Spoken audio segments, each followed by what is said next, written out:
Good morning my dear students.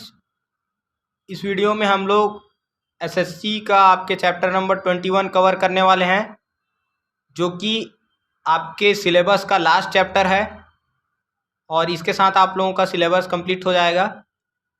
तो इस chapter का नाम क्या है? ग्लोबलाइजेशन। चैप्टर नंबर 21 है ग्लोबलाइजेशन, या जिसको हम लोग बोलते हैं वैश्वीकरण, है ना। तो इस चैप्टर में हम लोग बेसिकली क्या पढ़ने वाले हैं? देखिए, ये चैप्टर बहुत छोटा चैप्टर है, ज़्यादा कुछ बड़ा चैप्टर है नहीं, और इससे बहुत कम मार्क्स के क्वेश्चन आते हैं। तो ये हालांकि ऐसा तो नहीं बोलना चाहिए कि ये इम्पोर्टेंस नहीं है, लेकिन इसको समझना भी ज़रूरी है हमारे लिए, कॉन्सेप्ट समझने के लिए। तो ग्लोबलाइजेशन क्या होता है? ग्लोब मतलब आप लोग जानते होंगे, ग्लोब देखे हो ना। ग्लोब क्या होता है? एक जो वर्ल्ड का जो मॉडल है ना, जो पूरा जो दुनिया है, विश्व जो है, हिंदी में इसको बोलते हैं ग्लोब, मतलब विश्व, है ना। तो ग्लोबलाइजेशन क्या है? ये जो पूरा वर्ल्ड है, ये कैसे एक दूसरे से कनेक्टेड है ना, कैसे एक दूसरे से कनेक्टेड है, और इनके बीच में ट्रेड कैसे होते हैं, व्यापार कैसे होते हैं, एक दूसरे कंट्रीज कैसे एक दूसरे से रिलेटेड हैं, है ना। इसी चीज़ को हम लोग इसमें समझने वाले हैं, इसमें देखने वाले हैं। तो आजकल हम लोग क्या होता है देखते हैं, इंटरनेट मोबाइल का ज़माना आ गया है, या टीवी न्यूज़ में हम लोग देखते हैं कि अमेरिका में क्या चल रहा है, फ्रांस में क्या चल रहा है, चाइना में क्या हो रहा है, यूक्रेन हो गया और जो रसिया हो गया, इसके बीच में जो युद्ध चल रहा है, इसका हमको तुरंत जो है रिपोर्ट मिल जाता है कि वर्ल्ड के कौन से कॉर्नर में क्या चीज़, कौन सी घटना घट रही है ना। तो ये सब पॉसिबल कब हुआ? जब टीवी न्यूज़ वगैरह में हम लोग देखते हैं, मोबाइल इंटरनेट के आने से बहुत सारे चीज़ ये सब पॉसिबल हो गई है ना। आज से 20-30 साल पहले अगर हम लोग बात करें, अपने मम्मी पापा से पूछेगा तो उनको ये सब चीज़ का आइडिया नहीं था, है ना, क्योंकि उस समय इंटरनेट नहीं आया था, या इंटरनेट का बहुत कम चलन था, है ना। मोबाइल उतनी ज़्यादा नहीं थे, मोबाइल जो फैसिलिटीज़ है, टेलीफोन वगैरह हुआ करता था उस समय। तो आज जो हम लोग video call, social media, WhatsApp, Facebook, Instagram, ये सब कुछ नहीं हुआ करता था। ये सब चीज़ के आ जाने से क्या हुआ है, लोग जो हैं वो और भी ज़्यादा कनेक्टेड हो गए हैं एक दूसरे कंट्रीज से। बैठे बैठे आज अमेरिका में वीडियो कॉल हो जा रहा है, अमेरिका का काम इंडिया में हो रहा है। तो ऐसे हम लोग क्या देखते हैं कि जो पूरा वो वर्ल्ड है वो इंटरकनेक्टेड है, एक दूसरे के ऊपर डिपेंडेंट है। और ये सब किसके कारण से हुआ है? मॉडर्न टेक्नोलॉजीज के कारण से ही ये पॉसिबल हो पाया है। वैसे ही हम लोग देखते हैं कि जब लोग आपस में कनेक्टेड होते हैं तो उनका जो कल्चर है, उनका जो फूड हैबिट है, उनका जो पहनावा है, ये सब भी एक्सचेंज होता है। तो जैसे हम लोग फॉरेन बहुत सारे फूड जो देखते हैं अपने इंडिया में, जैसे पिज्ज़ा हो गया, बर्गर हो गया, है ना, नूडल्स हो गए, मैगी हो गया, चाउमीन हो गया, दुनिया भर का जो चाइनीज़ हो गया, या अमेरिकन हो गया, मैक्सिकन हो गया, ये फूड हम हमारे इंडिया में है। ये सब हमारे इंडिया का फूड नहीं है, ये सब दूसरे देश से। मोमोज हो गया, नेपाल का फूड है, ये नेपाली जो फूड है, ये सब। तो ये सब कैसे आया? तो ये सब ग्लोबलाइजेशन के ही कारण आए हैं, है ना। मतलब आपस में लोग कनेक्टेड हैं, अब एक जगह से दूसरे जगह जा रहे हैं, है ना।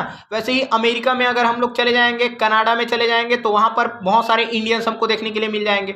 तो वहाँ के लोग भी, वहाँ भी मंदिर स्थापित किया जा रहा है, लोग पूजा कर रहे हैं, हरे राम हरे कृष्णा ऐसे करके। वहाँ पर भी गाना चल रहा है, विदेशी लोग भी गा रहे हैं, है ना। तो ये सब क्या है? पूरा कल्चर हो गया हमारा, जो फूड है ना, जो रहन सहन है, लैंग्वेज है, ये भी एक दूसरे के साथ में एक्सचेंज होता है। फिर बहुत सारे हम लोग फॉरेन आर्टिकल्स का, जैसे मोबाइल हम लोग देखते हैं, आप लोग बहुत सारा ओप्पो, वीवो, है ना, जियोमी, रेडमी, ये सब जितने भी हम लोग मोबाइल सुनते हैं वो ज़्यादा से ज़्यादातर चाइनीज़ मोबाइल है ना। अगर माइक्रोमैक्स या फिर एक दो मोबाइल को छोड़ दिया जाए तो सब के सब बाहर से आए हुए मोबाइल हैं। सैमसंग जो आप लोग कंपनी जानते हो, ये सैमसंग कंपनी कहाँ है? साउथ कोरिया की कंपनी है ना। फिर इलेक्ट्रॉनिक जो आइटम है बहुत सारे, हम लोग दिवाली में जो बत्ती जलाते हैं और बहुत सारे जो लाइट्स है, लाइटनिंग है, वो सब भी बहुत सारे चाइना से आए हुए माल है ना।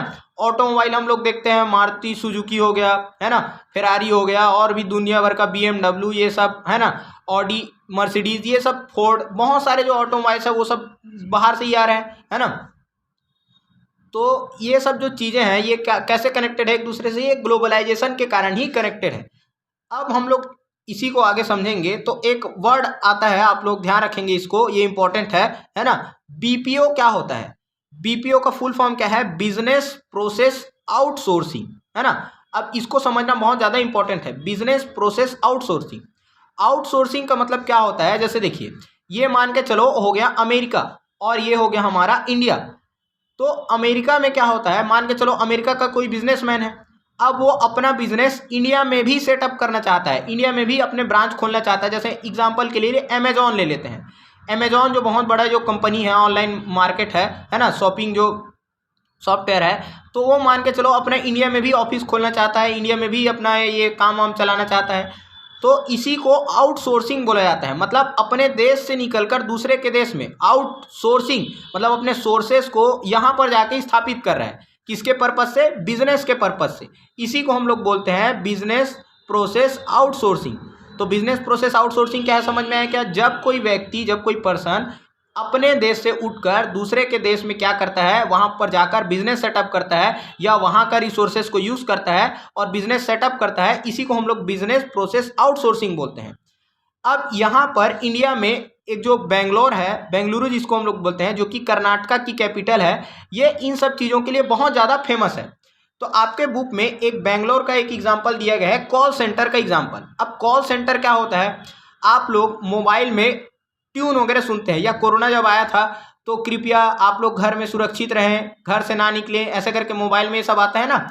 या मोबाइल में जो क्या होता है, आप लोग हेल्पलाइन नंबर दिए रहता है, कभी उसमें डायल करते हैं, कस्टमर केयर नंबर जो दिए रहता है। तो अब जब इस नंबर पे कॉल करते हैं तो उधर सामने में कोई महिला या कोई भी जो पर्सन है वो बैठे हुए आपको जो कॉल का रिप्लाई करता है, इसी लोगों को क्या बोलते हैं, कॉल सेंटर्स बोलते हैं। कॉल सेंटर कस्टमर केयर के नंबर ही होते हैं जो कि आपके कॉल के माध्यम से आपको सर्विस प्रोवाइड करते हैं। सर्विस सेक्टर बताया है ना आप लोगों को। तो कॉल का जो रिप्लाई करते हैं, है ना, कि आपका जो रिचार्ज है वो ख़त्म हो गया है, या नेट में कोई इशू आ रहा है, या नंबर पोर्ट कराना है, या कोई भी प्रकार का जो दिक्कत है मोबाइल से रिलेटेड या कोई भी कंपनी से रिलेटेड, वैसे सबको क्या बोलते हैं, कॉल सेंटर बोलते हैं। तो बेंगलोर जो है ये पूरा हब है।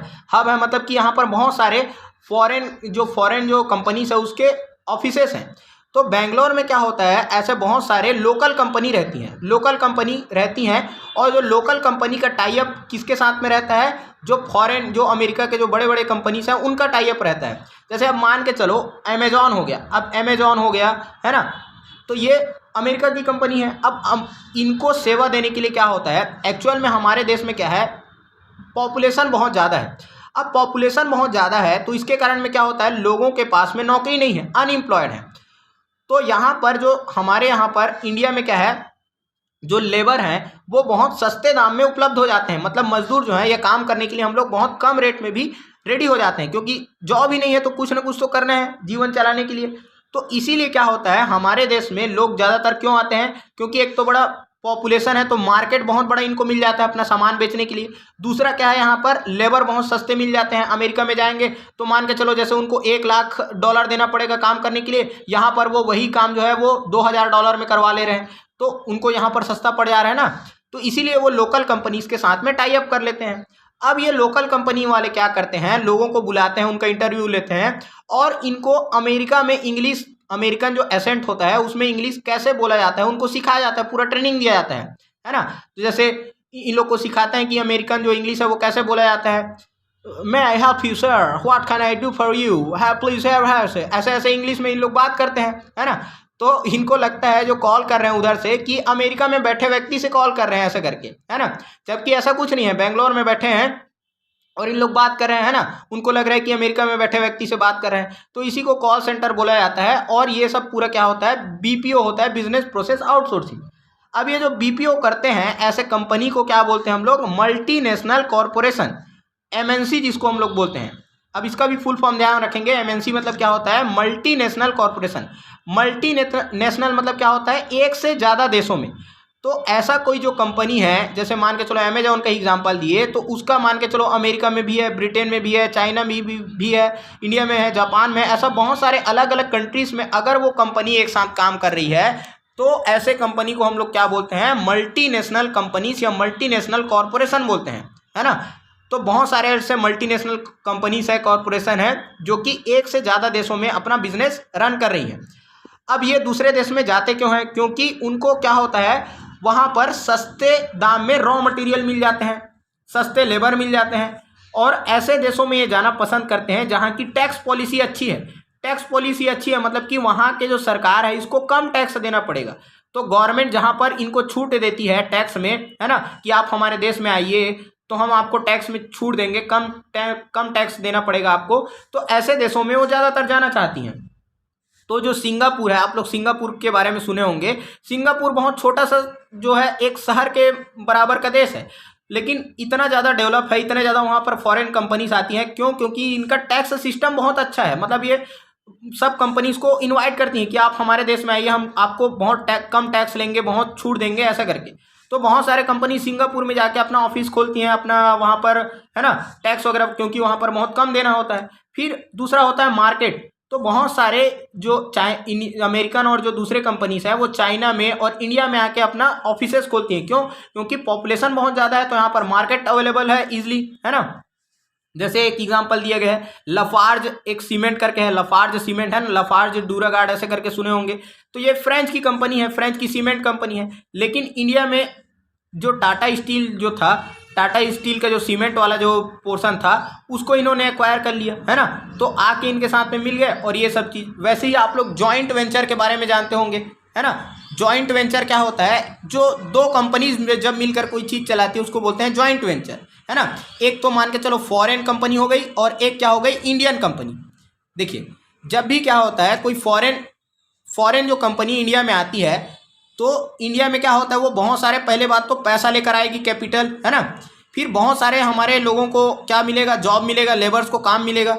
फिर इनके पास में पैसा आएगा तो इनका जो लिविंग स्टैंडर्ड है वो सुधरेगा। तो ऐसे करके क्या होता है, सरकार बहुत सारे कंपनीज को अपने इंडिया में बुलाना चाहती है। तो जैसे फोर्ड जो है, जो कि गाड़ी बनाता है, कार बनाता है, वो अमेरिका की कंपनी है। तो उसने महिंद्रा से क्या कर लिया, टाई अप कर लिया, मतलब जॉइंट वेंचर चला लिया 1995 में, है ना। अब जब सरकार आती है तो उसको किसी भी कंपनी को डायरेक्ट एंट्री नहीं देती है, कुछ परमिशन लेना होता है, कुछ बहुत सारे फॉर्मेलिटीज़ पूरी करनी होती है। तो ये इनको इंडियन कंपनी के साथ में जोड़ देती है, ताकि कल के दिन में ये बिना मतलब कुछ दिए, टैक्स वैक्स दिए फरार ना हो जाए। तो इसके थ्रू वो क्या होता है, है ना, उनके साथ में जॉइंट वेंचर चलाते हैं, जुड़े हुए होते हैं। वैसे ही मारुति सुजुकी का नाम आप लोगों ने सुना होगा, हीरो होंडा का नाम आप लोगों ने सुना होगा। तो मारुति और जो हीरो है वो तो इंडिया की कंपनी है, लेकिन जो सुजुकी है और जो होंडा है वो जापान की कंपनी है ना। अभी ये अलग अलग हो गए। पहले ये वेंचर था, तो जॉइंट वेंचर था, तो इनका एक साथ आता था, मारुति सुजुकी का, हीरो होंडा का। अभी देखेंगे तो आप लोग हीरो का अलग गाड़ी आता है, होंडा का अलग गाड़ी आता है। तो अभी तक जो भी चीज़ आप लोगों ने समझा, यही चीज़ क्या है, ग्लोबलाइजेशन है, वैश्वीकरण। यानी कि वैश्वीकरण क्या है, जो हमारे जो पूरा वर्ल्ड है, विश्व जो है, वो उसके अलग अलग कंट्रीज क्या हो रहे हैं, एक दूसरे के साथ में म्यूचुअल ट्रेड कर रहे हैं और एक दूसरे के साथ में समझौता करके टाई अप कर रहे हैं, है ना। जैसे हम लोग देखते हैं कि चाइना से हमारे यहाँ पर बहुत सारा सामान आ रहा है, तो हमारे देश से भी चाइना में या अमेरिका में बहुत सारा सामान जा रहा है ना। एक आप लोगों को इंपोर्ट और एक्सपोर्ट बताया है, याद होगा, है ना। ये मान के चलो कोई हमारा देश हो गया, ये हमारा इंडिया हो गया, है ना। तो यहाँ पर अगर किसी देश से हम लोग कोई चीज़ मंगा रहे हैं तो उसको क्या बोलते हैं, इंपोर्ट, यानी कि हिंदी में बोलते हैं आयात करना। और हमारे देश से किसी दूसरे देश में अगर कोई चीज़ भेज रहे हैं तो इसको हम लोग बोलते हैं एक्सपोर्ट। एक्सपोर्ट मतलब निर्यात करना। जैसे हमने मान के चलो अमेरिका से क्या मंगाया, पिज्ज़ा बर्गर या कुछ भी चीज़ मंगाया, तो हमने पिज्ज़ा बर्गर का क्या किया, यहाँ पर इंपोर्ट किया, आयात किया। और मान के चलो हमने इंडिया से चाइना में क्या भेज दिया, मान के चलो हाँ, चीला रोटी भेज दिया, मुठिया रोटी भेज दिया, है ना। तो ये क्या हो गया, हमारे इंडिया से हमने उसका क्या किया, चीला रोटी, मुठिया रोटी का एक्सपोर्ट कर दिया, है ना। अब ये ग्लोबलाइजेशन के कारण क्या क्या है, तो जैसे अभी आप लोगों को बताया कि टेक्नोलॉजी आने के, इंटरनेट के कारण के आने से, मॉडर्न टेक्नोलॉजीज के कारण से क्या हो गया है, ये सब पॉसिबल हो पाया है। नहीं तो पहले ज़्यादा ये जो जितने भी सारे देश हैं वो आपस में कनेक्टेड नहीं थे। तो इसी को जो पूरा जो देशों का कनेक्शन, पूरा वर्ल्ड आपस में कनेक्टेड है, बिजनेस हो रहा है, ट्रेड हो रहा है, इंपोर्ट एक्सपोर्ट हो रहा है, इसी प्रोसेस को ही हम लोग ग्लोबलाइजेशन बोलते हैं। फिर टेक्नोलॉजीज, अब एक फुल फॉर्म और ध्यान रखेंगे, इंफॉर्मेशन एंड कम्युनिकेशन टेक्नोलॉजीज के माध्यम से, आईसीटी जिसको बोलते हैं। इंफॉर्मेशन टेक्नोलॉजी तो सुने होंगे ना, जो कंप्यूटर नेट के माध्यम से होता है। वैसे ही आजकल जो बैंकिंग सिस्टम है वो भी पूरा नेट के माध्यम से होने लग गया है। तो तुरंत जो है फोन पे या किसी भी पेमेंट सिस्टम से पैसा भेज दे रहे हैं, तुरंत चले जा रहा है नेट के माध्यम से। तो दो और जो शॉर्ट फॉर्म्स है जो कि बैंक से रिलेटेड है, ये ध्यान रखेंगे। एक को बोलते हैं आरटीजीएस। आरटीजीएस क्या होता है, रियल टाइम ग्रॉस सेटलमेंट। तुरंत जो है वो पैसा भेज दिए, एक अकाउंट से दूसरे अकाउंट में चला गया। वैसे ही दूसरा क्या है, एनईएफटी, नेशनल इलेक्ट्रॉनिक मतलब इसी नेट के माध्यम से फंड ट्रांसफर, फंड मतलब पैसे का ट्रांसफर किया जा रहा है। तो RTGS real time gross settlement, NEFT national electronic fund transfer. फिर ट्रांसपोर्टेशन फैसिलिटीज़ भी बहुत अच्छा हो गया है। ज़्यादातर जो ट्रांसपोर्टेशन होते हैं शिप से होता है। क्यों? क्योंकि शिप क्या होते हैं, जहाज़ जो हैं वो चीप होते हैं, सस्ते होते हैं बहुत कम समय में। और बड़े बड़े जहाज़ आप लोग मूवी और देखते होंगे, है ना, बहुत सारे से कंटेनर वगैरह आप लोग देखे होंगे, है ना, मूवी वगैरह में दिखाता है, पोर्ट वगैरह में, बंदरगाह वगैरह में ऐसे भर कर जाता है जो जहाज़ है ना। तो जहाज़ों के माध्यम से क्या होता है, ये सब ट्रांसपोर्ट और एक्सपोर्ट और इम्पोर्ट, क्योंकि हम लोग जानते हैं कि पूरा वर्ल्ड में 2/3 लेवल पर पूरा पानी है, तो पानी में किससे जाएंगे, ये सब जहाज़ से जाएंगे। अगर आप लोग बात करते हैं एयरप्लेन से जाएंगे तो वो बहुत कॉस्टली हो जाता है, इसीलिए जहाज़ के थ्रू जा सकते हैं हम लोग, है ना। फिर थर्ड जो आता है वो लिबरलाइजेशन। लिबरलाइजेशन मतलब क्या होता है, उदारीकरण। अब ये आप लोगों को चैप्टर नंबर 4 में बताया था, आप लोगों को याद होगा तो, एलपीजी रिफॉर्म करके। एलपीजी मतलब लिबरलाइजेशन, प्राइवेटाइजेशन और ग्लोबलाइजेशन। ये हमारे इंडिया में कब आया था, एलपीजी रिफॉर्म 1991 में, है ना। लिबरलाइजेशन मतलब होता है उदारीकरण। आप बोलते हो ना कई लोग कि बहुत लिबरल है, मतलब उनको कुछ भी बोलो तो ज़्यादा गुस्सा नहीं करते हैं, या फिर नॉर्मल शांत है, तो लोग उदार होते हैं, मतलब अच्छे होते हैं। तो यहाँ पर अब सरकार से लिबरलाइजेशन का मतलब कि क्या है, अभी बताया आप लोगों को कि जैसे ये क्या हो गया, हमारा देश हो गया। अब कोई मान के चलो कोई फॉरेन कंपनी आ रही है तो हम लोग डायरेक्ट उसको एंट्री नहीं देते हैं, कुछ रूल्स और रेगुलेशन होते हैं, कुछ पेपर वर्क, कुछ परमिशन लेना होता है, उनको टैक्स पे करने होते हैं। हमारे देश में उन लोग कमा रहे हैं तो सरकार को टैक्स देते हैं। तो ये सब नियम होते हैं, क्योंकि अगर मान के चलो आया, फायदा कमा के चले गए अमेरिकन कंपनी, तो उससे हमारे देश को क्या मिला, है ना। या कोई आए और टैक्स पे नहीं किए, या कुछ, है ना, कुछ ऐसे काम करके चले गए जिससे हमारे देश के या बिजनेसमैन को नुकसान हो गया, तो उसके लिए क्या होता है, सरकार से इनको परमिशन लेना होता है। तो जिस देश में जितना ज़्यादा स्ट्रिक्ट नियम रहेगा, उस देश में क्या होगा, बिजनेस करना उतना कठिन हो जाता है। तो सरकार क्या करती है, उनको छूट देती है, टैक्स में छूट देती है, या पेपर वर्क जो फॉर्मेलिटी रहता है, परमिशन लेना रहता है, उसमें आसानी से परमिशन उनको दे दिया जाता है। तो ऐसे करके क्या होता है, ताकि ज़्यादा से ज़्यादा कंपनी क्या करे, इस देश में आए और अपना इन्वेस्ट करें, बिजनेस इस्टेब्लिश करें। उससे क्या होगा, अभी बताएं कि लोगों को जॉब मिलेगा, हमारे देश को टैक्स मिलेगा, और हमारे देश का डेवलपमेंट होगा, लोगों को रोजगार मिलेगा, तो उनका जो जीवन स्तर है वो सुधरेगा, वो लोग अपने अच्छे से खाना पीना खा सकेंगे, गाड़ी ले सकेंगे, अपने बच्चों को पढ़ा सकेंगे। तो इसी के कारण सरकार जो है लिबरलाइजेशन की पॉलिसी अपनाती है, और जितने भी जो रुकावटें हैं, है ना, उनको ख़त्म किया जाए, जो प्रोसेसेस हैं उसको ईजी किया जाए, इसी को हम लोग लिबरलाइजेशन बोलते हैं। फिर ग्लोबलाइजेशन के कारण क्या क्या प्रभाव पड़े, इसको भी हम लोग देखते हैं। तो कुछ पॉजिटिव है और कुछ नेगेटिव इम्पैक्ट भी है। जैसे आप लोगों को बताया, पॉजिटिव इम्पैक्ट तो देख लिया हमने, हमारे देश के पास टैक्स आता है, लोगों को जॉब मिलता है, रोजगार मिलता है, लिविंग स्टैंडर्ड ऑफ लिविंग सुधरता है, जीवन शैली अच्छा होता है। लेकिन इसके कुछ दुष्परिणाम भी हैं, यानी कि कुछ बैड इम्पैक्ट भी हैं। जैसे आप कोई मान के चलो बिजनेस करने के लिए कोई आ गया, है ना, जैसे एप्पल आ गया मान के चलो इंडिया में। अब एप्पल आ गया इंडिया में, अब इंडिया में मान के चलो एप्पल का जो आईफोन है वो क्या हो गया, सस्ता हो गया, मोबाइल सस्ता हो गया, चाइनीज़ वाले आ गए तो चाइनीज़ का आइटम सस्ता हो गया मोबाइल। तो अब इंडिया का सामान लेगा कौन, इंडिया का जो माइक्रोमैक्स है या जो भी मोबाइल है, जो भी सामान है वो उसको कौन लेगा। तो ऐसे में क्या होता है, हमारे देश के बिजनेसमैन को ही लॉस पहुंचने लगता है, क्योंकि सब तो अच्छा जो फॉरेन आर्टिकल्स है वो लेना चाहेंगे, जूता हो गया, मोबाइल हो गया, या बैग हो गया, जो भी चीज़ है। और ज़्यादातर ये इससे फ़ायदा जो है वो अमीर लोगों को होता है, क्योंकि उनके पास बहुत सारे ऑप्शंस रहते हैं लेने के। अब गरीब आदमी के पास पैसा नहीं है, वो लेगा क्या बेचारा, है ना। तो ये सब क्या होता है, हमारे ही देश के व्यापारियों को इससे घाटा होता है ना, उनका नुकसान होने लगता है, उनका व्यापार जो है, जो ट्रेड है, जो बिजनेस है, वो चौपट हो जाता है जब फॉरेन से जो कंपनी आती है ना, और सरकार उसको ऊपर से उनमें छूट दे रही है। तो इसके सबसे कारण से क्या होता है, कंपटीशन बढ़ जाता है। कंपटीशन में हमेशा कस्टमर को फायदा होता है, लेकिन जो बिजनेसमैन है, जो हमारे देश के जो व्यापारी हैं, उनको तो घाटा हो जाता है। फिर इसका इम्पैक्ट हमारे समाज पर भी पड़ता है और इन्वायरमेंट पर भी पड़ता है। समाज पर कैसे पड़ता है, तो यहाँ पर जो अमीर आदमी है, जो बिजनेसमैन है, वो बिजनेस करके अमीर और अमीर होते जा रहा है, और जिसके पास में जो गरीब है वो और गरीब होते जा रहा है, उनको पैसा ही नहीं मिल पा रहा है, उनका स्टैंडर्ड ऑफ लिविंग नहीं सुधर रहा है। हमारे देश के 5% जो पॉपुलेशन है, मतलब जो अमीर आदमी है, उसके पास में 70 to 80% क्या है, पैसा है। जितना भी देश में हमारे जो पैसा है ना, उसका 70 से 80% मात्र 5% लोगों के पास में है। अंबानी, अडानी, टाटा, बिरला, ये सब जो बड़े बड़े जो लोग हैं, जो पैसे वाले लोग हैं, उनके पास में है ना। और मात्र जो 30% जो पैसा है, वो बाकी जो बच गए 90%, 95% इन लोगों के पास में है, जो मिडिल और लोअर मिडिल क्लास जो जनता है उनके पास में। तो ये समाज में इनइक्वालिटी को बढ़ाता है, मतलब कि है ना, बराबर नहीं होता है, जो पैसे और जो रिच और पुअर के बीच में डिफरेंस और बढ़ता जाता है। फिर इन्वायरमेंट को पॉल्यूट करता है। इन्वायरमेंट को कैसे पॉल्यूट करता है, जैसे दिल्ली का एग्जांपल आपके बुक में दिया गया है। पहले गाड़ियाँ उतनी नहीं थी, अब गाड़ियों के आने से एयर पॉल्यूशन हो रहा है, बहुत ज़्यादा कंपनी इस्टेब्लिश हो रही है, फैक्ट्रीज इस्टेब्लिश हो रहे हैं, तो उसके कारण air pollution, water pollution, noise pollution, ऐसे बहुत सारे इन्वायरमेंट से रिलेटेड पॉल्यूशन भी हो रहे हैं। तो आई होप आप लोगों को ग्लोबलाइजेशन चैप्टर अच्छे से समझ में आ गया होगा, और ये आप लोगों के सिलेबस का लास्ट चैप्टर था। तो यहाँ पर आप लोगों का क्लास 10th का जो एसएससी है वो कंप्लीट होता है। बोलो सियावर रामचंद्र की जय। ठीक है, तो इसी के साथ हम लोग ये वीडियो एंड करते हैं, और आप लोग अच्छे से पढ़िएगा, रिवीजन कीजिएगा और अच्छे से एग्ज़ाम दीजिएगा। Thank you. जय हिंद।